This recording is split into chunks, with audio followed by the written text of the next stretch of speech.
तो कांग्रेस एक बार फिर सोनिया गांधी के भरोसे है। कांग्रेस को उम्मीद है कि सोनिया गांधी पार्टी को इस मुश्किल वक्त से उबार देंगी और इसीलिए सोनिया गांधी को कांग्रेस संसदीय दल का चौथी बार नेता चुना गया है।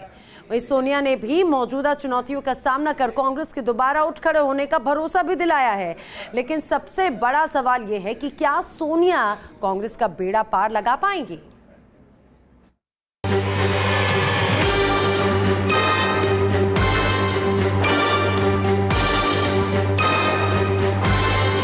संसद का सेंट्रल हॉल, जहां कांग्रेस के 52 नवनिर्वाचित सांसदों के अलावा राज्यसभा सदस्य और पार्टी महासचिव संसदीय दल के नेता का चुनाव करने पहुंचे थे। लेकिन ये चुनाव महज एक औपचारिकता थी। मीटिंग शुरू होने से पहले ही तय हो चुका था कि सोनिया गांधी को ये जिम्मेदारी दी जाएगी। जैसे ही सोनिया गांधी और राहुल गांधी सेंट्रल हॉल में पहुंचे, पूर्व प्रधानमंत्री और राज्यसभा सदस्य मनमोहन सिंह ने गुलदस्ते के साथ सोनिया का स्वागत किया। थोड़ी देर तक चली औपचारिक प्रक्रिया के बाद नवनिर्वाचित सांसदों ने एक बार फिर सोनिया गांधी पर अपना भरोसा जताया और सर्वसम्मति से सोनिया गांधी को संसदीय दल का नेता चुन लिया। कि यूनानिमसली लोगों ने सोनिया जी को सीपीपी का लीडर चुना है। उनका नाम प्रस्तावित किया डॉक्टर मनमोहन सिंह जी ने और उसके बाद सबने समर्थन दिया और साफ तौर पे उनको एक बार फिर से मौका सीपीपी को लीड करने का दिया गया।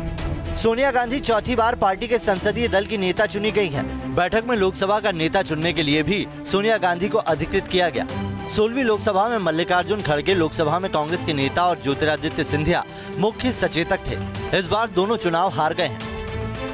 कांग्रेस संसदीय दल का एक कॉन्स्टिट्यूशन है, उसके मुताबिक कांग्रेस संसदीय दल के नेता ये निर्णय करते हैं कि लोकसभा और राज्यसभा में हमारा नेता कौन होगा। बहुत जल्द श्रीमती सोनिया गांधी इसका निर्णय कर देंगी।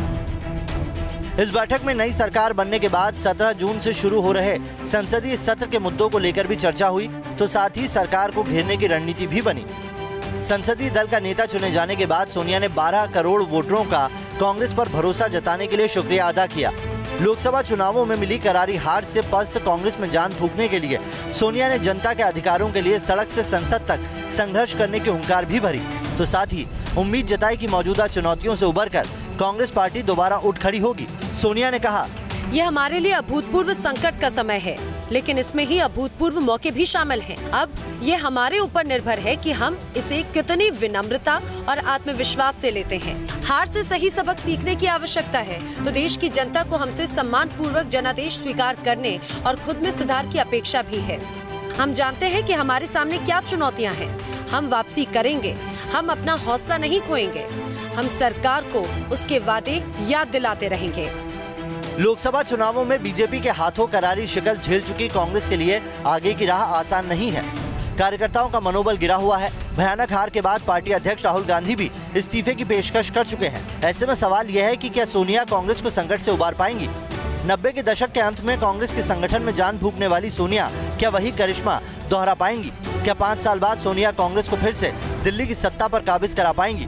कांग्रेस की संकट मोचक रह चुकी सोनिया के सामने पार्टी की गौरवशाली विरासत को बचाने की चुनौती है। लेकिन सबसे बड़ा सवाल यह है कि क्या वो मोदी अमित शाह की रणनीति का मुकाबला कर पाएंगी।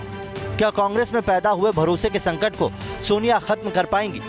क्या सोनिया हिंदुस्तान की राजनीति और कांग्रेस की दशा दिशा बदलने में कामयाब हो पाएंगी।